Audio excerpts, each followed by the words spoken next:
എല്ലാം നഷ്ടപ്പെട്ടുകൊണ്ട് കരഞ്ഞുകൊണ്ട് എനിക്ക് നീതി വേണം എന്ന് പറഞ്ഞുകൊണ്ട് വിലപിക്കുന്ന വെറും 10 വയസ്സ് മാത്രം പ്രായമുള്ള ആ പെൺകുട്ടി അവിടെ നിന്ന് പറയുമ്പോൾ ഇത്രയും മീഡിയയുടെ ഫ്രണ്ടിൽ വെച്ചുകൊണ്ട് യമൻ കാണിക്കുന്ന വൃത്തികേടായത്.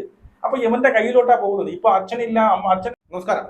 ഇതുപോലുള്ള മാറിയ ലൈംഗിക വൈകൃതം ബാധിച്ച ജന്മങ്ങൾ ഇപ്പോഴും ഉണ്ട് എന്നുള്ളത് ഈ ഒരു വീഡിയോ കാണുമ്പോൾ നിങ്ങൾക്ക് മനസ്സിലാവും. ഞാനൊരു വീഡിയോ വെക്കാം. അതായത് ഞാൻ ഇന്നൊരു വീഡിയോ കാണാനിടയായി. സത്യം പറഞ്ഞു കഴിഞ്ഞാൽ ഒരു 10 വയസ്സ് പോലും പ്രായമില്ലാത്ത ഒരു പെൺകൊച്ച്, സ്വന്തം അച്ഛൻ ഈ പറയുന്ന അടിച്ച് വെള്ളമടിച്ച് വിറ്റായി വന്ന് സ്വന്തം അമ്മയെയും രണ്ട് കുട്ടികൾ, അവന്റെ സഹോദരികളായ 2 കുട്ടികൾ, രണ്ടുപേരെന്ന് പറയുന്നു, ഒരാളെന്നും പറയുന്നു കേട്ടോ, വെട്ടിക്കൊന്നു, ക്രൂരമായി കൊന്നു. ഈ പെൺകൊച്ച് അവിടെ ഇല്ലായിരുന്നു. ഈ പെൺകൊച്ച് ഹോസ്റ്റലിൽ എന്തോ ആയിരുന്നു. പിന്നെയാണ് പെൺകൊച്ച് അറിഞ്ഞത്. ഹോസ്റ്റലിലായതുകൊണ്ട് മാത്രം ഈ പെൺകൊച്ച് വെറും 10 വയസ്സ് മാത്രമുള്ള ഒരു പെൺകൊച്ചാണ്, രക്ഷപ്പെടുന്നു. ആ പെൺകൊച്ച് വന്ന് ഈ പറയുന്ന ചാനലുകളുടെ ഫ്രണ്ടിൽ തന്റെ സങ്കടം പറയുകയാണ്.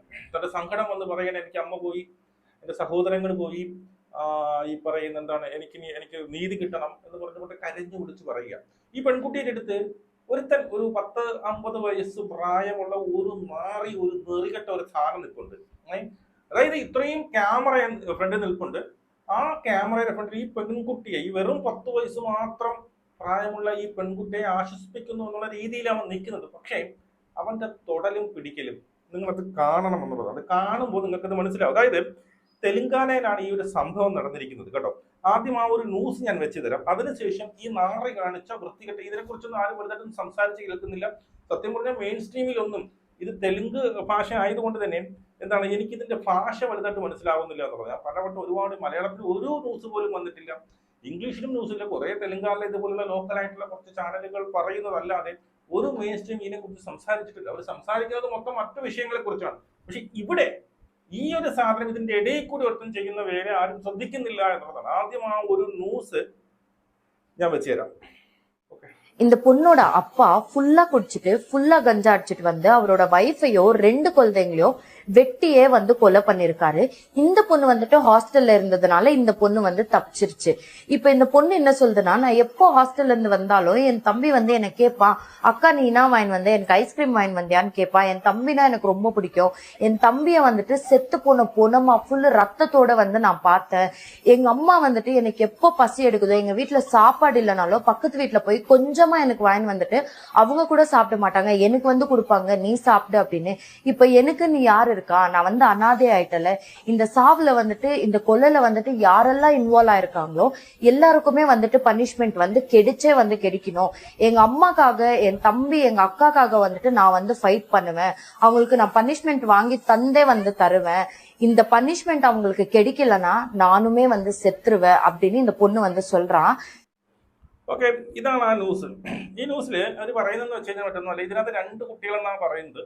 ഞാൻ പിന്നീട് നോക്കിയപ്പോൾ ഒരു കൊച്ചാണ് മരിച്ചിട്ടുള്ളത് എന്നുള്ളതാണ്. അതായത് breaking news from Rangareddy district. രംഗാറെഡ്ഡിയിലാണ് ഈ ഒരു സംഭവം നടന്നിരിക്കുന്നത്.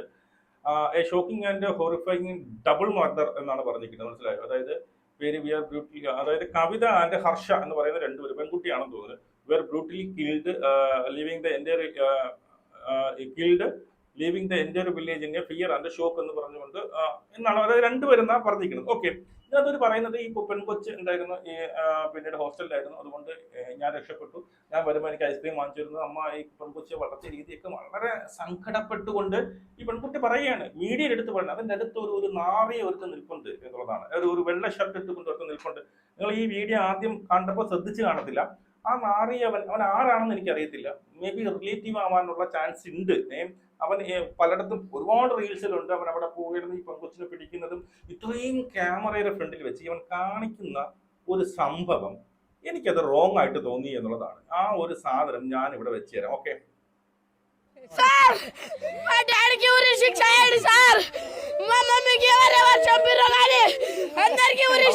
നോക്കിക്കോണം ആ താടി. ഇവള് പെൺകൊച്ച് കരഞ്ഞു പറയുകയാണ്.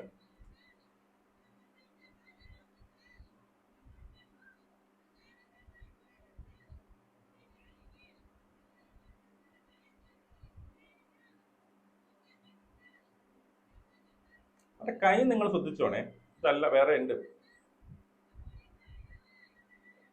അവിടെ അവൻ ആശ്വസിപ്പിക്കുന്നുണ്ട് കണ്ടോ, അവൻ പിടിക്കുന്നത് കണ്ടോ.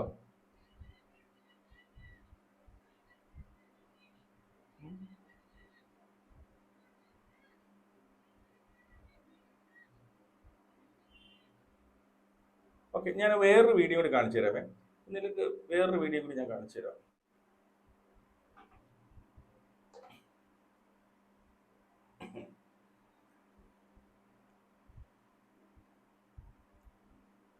കണ്ടോ നമ്മളെ? അവിടെ കണ്ടോ? അവൻ ആ പെൺകുച്ചി കൊച്ചു 10 വയസ്സ് മാത്രമേ ഉള്ളൂ. ആ പെൺകുച്ചിനെ അവൻ പിടിക്കുന്ന പിടിയുണ്ടോ? ഇത് നമ്മൾ വിചാരിക്കും ഇത് ഈ പറഞ്ഞത് ഒരു നോർമൽ അല്ല. ഇത് നമുക്ക് കണ്ടാൽ മനസ്സിലാവുന്നതാണ്.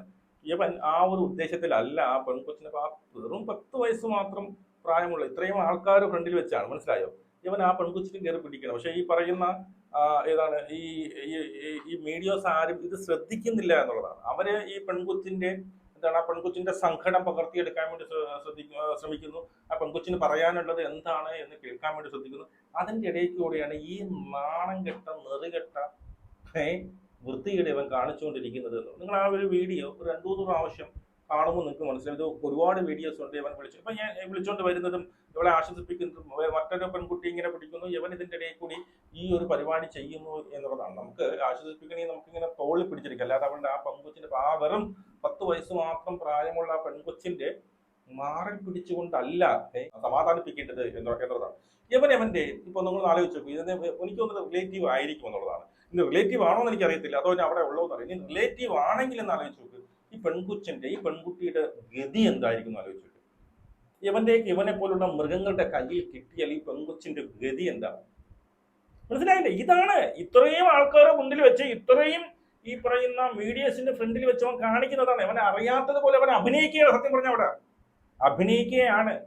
ഒരു മനുഷ്യനും സ്വന്തം അച്ഛനായിക്കോട്ടെ സ്വന്തം ആരായിക്കോട്ടെ പിന്നീട് ഈ പറയുന്ന എന്താണ് റിലേറ്റീവ്സ് ആയിക്കോട്ടെ ഇങ്ങനെ ഒരു ദുഃഖപ്പെട്ട തന്റെ അമ്മ പിന്നെ സഹോദരിയും ഈ പറയുന്ന അമ്മേനെയും വെട്ടിക്കൊന്നത് സ്വന്തം അച്ഛൻ തന്നെയാണ്. എല്ലാം നഷ്ടപ്പെട്ടുകൊണ്ട് കരഞ്ഞുകൊണ്ട് എനിക്ക് നീതി വേണം എന്ന് പറഞ്ഞുകൊണ്ട് വിലപിക്കുന്ന വെറും 10 വയസ്സ് മാത്രം പ്രായമുള്ള ആ പെൺകുട്ടി അവിടെ നിന്ന് പറയുമ്പോൾ ഇത്രയും മീഡിയയുടെ ഫ്രണ്ടിൽ വെച്ചുകൊണ്ട് ഇവൻ കാണിക്കുന്ന വൃത്തികേടായത്. അപ്പൊ ഇവന്റെ കയ്യിലോട്ടാ പോകുന്നത്. ഇപ്പൊ അച്ഛനില്ല, അച്ഛൻ എന്തിനും ജയിലിലായി, അമ്മ മരിച്ചു, സഹോദരി മരിച്ചു. ഇനി ആകെ ഉള്ളത് ഈ പറയുന്ന ഇതുപോലുള്ള കാമാലികന്മാരുടെ അടുത്താണ് പോകുന്നത്, കാമവറിയന്മാരുടെ അടുത്താണ് ഈ പെൺകൊച്ചു പോകുന്നത്. ഈ പെൺകൊച്ചിന്റെ ഭാവി എന്തായിരിക്കും? ഉറപ്പല്ലേ ഇവന്മാർ പിച്ച് തീന്തത്തില്ല ഈ പെൺകൊച്ചിനെയൊക്കെ, അല്ലേ? പിച്ച് ചീന്തും. അയ്യോ, ആലോചിച്ച് നോക്കി, ഇത്രയും ക്യാമറ നിൽക്കുന്ന സമയത്ത് ഇതും ഈ പറഞ്ഞ പോയിന്റ് ഔട്ട് ചെയ്യുന്നില്ല എന്നുള്ളതാണ്. അപ്പൊ ഇത്രയും എന്താണ് പിന്നെ ലൈംഗിക വൈകൃതമുള്ള നാളുകളാണ് അവന്റെ എനിക്ക് അവനെ കണ്ടിട്ട് ഈ പറയുന്ന അവന്റെ അച്ഛന്റെ പിന്നീട് ചേട്ടനോ അങ്ങനെ ആരെങ്കിലൊക്കെ ആയിരിക്കും. നല്ല വയസ്സുണ്ട്, അവന്റെ മോളാവാനുള്ള പ്രായം മാത്രമേ ഈ പെൺകുട്ടിക്കുള്ളൂ. വെറും 10 വയസ്സിനകത്ത് ഈ പെൺകുട്ടിക്ക് വരത്തുള്ളൂ എന്നുള്ളതാണ്. അവിടെ എങ്ങനെ തോന്നി എന്നുള്ളതാണ്. ഇത്രയും ജനങ്ങളുടെ ഫ്രണ്ടിൽ വെച്ച് അവൻ ഇത് കാണിക്കുമെങ്കിൽ ഒറ്റയ്ക്ക് വഴി പെൺകൊച്ചിനെ കിട്ടുമ്പോൾ അവൻ എന്തൊക്കെ കാണിക്കും? ഇപ്പൊ തുണയില്ല, അച്ഛനില്ല, അമ്മയില്ല, സഹോദരങ്ങൾ ആരുമില്ല. ഈ പെൺകൊച്ചു ഇവിടെ കിടന്ന് വിലപിക്കുന്നത് എനിക്കൊരു നീതി വേണം, ഞാൻ അവിടെ ചെന്ന് എനിക്ക് ഐസ്ക്രീം ഒക്കെ തരുന്നത് എന്റെ അനിയത്തിയാണ്, അല്ലെങ്കിൽ അമ്മ എവിടെയെങ്കിലും പോയി അധ്വാനിച്ച് കൊണ്ടുവരുന്നത്, അത് ഞാൻ വന്നിട്ടേ കഴിക്കത്തുള്ളൂ എന്ന് പറഞ്ഞ് വിലപിക്കുകയാണ്. എനിക്ക് നീതി വേണമെന്ന് വിലപിച്ചുകൊണ്ടിരിക്കുമ്പോൾ അതിന്റെ ഇടയിൽ കൂടി സ്വന്തം അമ്മയുടെയും സഹോദരിയുടെയും ജീവൻ നഷ്ടപ്പെട്ടതിൽ ഇതിന്റെ പിന്നിൽ ആരൊക്കെ പ്രവർത്തിച്ചിട്ട് അവരെയൊക്കെ പിടിച്ച് എനിക്ക് നീതി തരണമെന്ന് പറയുമ്പോൾ അതേ സ്പോട്ടിൽ നിന്നുകൊണ്ട് മറ്റൊരാളെ ഇവിടെ എന്ത് ചെയ്യുന്നു? ഈ പറയുന്ന ലൈംഗിക അതിക്രമം നടത്തുക അവിടെ. സത്യം പറഞ്ഞു കഴിഞ്ഞാൽ അല്ലേ, അത് തന്നെയാണ് അവൻ ചെയ്യുന്നത്. അവൻ ആരോ ആയിക്കോട്ടെ, ഏത് തേങ്ങയായിക്കോട്ടെ, അവന്റെ കയ്യിൽ പെൺകൊച്ചിനെ കിട്ടുകയാണെങ്കിൽ ആ പെൺകൊച്ച് എന്താണ് കൊച്ചു കുട്ടിയാണ്. ഇവർക്കൊന്നും അറിയാനുള്ള അല്ലെങ്കിൽ തിരിച്ചറിയാനുള്ള പ്രായമൊന്നും ആയിട്ടില്ല. അവളത് ശ്രദ്ധിക്കുന്നത് പോലുമില്ല. അവളുടെ ആ സങ്കടത്തിൽ തന്റെ അച്ഛനും പിന്നീട് അമ്മയും സഹോദരിയൊക്കെ മരിച്ച സങ്കടത്തിൽ അങ്ങനെ വാവൊട്ടി കരയുകയാണ്. സാർ സാർ സാർ എന്ന് വിളിച്ച് പറയുന്നതിന്റെ ഇടയിൽ കൂടി അവിടെ പിന്നെ ലൈംഗിക ചൂഷണം നടത്തുന്ന അവളെ തന്റെ ബന്ധുവായ ഏതോ ഒരുത്തർ. ആലോചിച്ച് ഇതാണ് ഇവിടെ നടക്കുന്നത്. ഇതിനെക്കുറിച്ച് ആരും സംസാരിക്കുന്ന നിങ്ങളുടെ അഭിപ്രായം കമന്റായി രേഖപ്പെടുത്തും. എനിക്കിതെങ്ങനെയാണ് തോന്നുന്നത്? എനിക്കിത് കണ്ടിട്ട് യവനൊരു മറ്റൊരു ഉദ്ദേശത്തോടു കൂടി, അല്ലെങ്കിൽ ഞാൻ സാന്ത്വനിപ്പിക്കുകയാണ്, ഞാൻ സമാധാനിപ്പിക്കുകയാണ് എന്നുള്ള രീതിയിൽ അവൻ അവിടെ ആ പെൺകൊച്ചിനെ ബാഡ് ടച്ച് തന്നെയാണ് ചെയ്യുന്നത്. എനിക്കിത് കണ്ടിട്ട് കൃത്യമായിട്ട് ബാഡ് ടച്ച് തന്നെയാണ് ചെയ്യുന്നത്. വളരെ നിങ്ങൾ സൂം ചെയ്ത് നോക്കി കഴിഞ്ഞാൽ അവൻ ആ വിരലിട്ട് അവളുടെ ആ പാവം 10 വയസ്സ് മാത്രം പ്രായമുള്ള പെൺകൊച്ചിന്റെ മാർഗത്തിൽ കാണിക്കുന്നതൊക്കെ നമുക്ക് വ്യക്തമായിട്ട് മനസ്സിലാക്കാൻ സാധിക്കും. എന്നിട്ട് അവൻ അങ്ങോട്ടും ഇങ്ങോട്ടൊക്കെ തിരിഞ്ഞു നോക്കുന്നുണ്ട്. ആ പെൺകുട്ടി അങ്ങ് തിരിയുമ്പോൾ അവന്റെ പെൺകുട്ടിയുടെ കൈയുടെ ഇടയിൽ കൂടി, കഷത്തിന്റെ ഇടയിൽ കൂടിയാണ് കൈയിട്ട് പിടിക്കുന്നത്.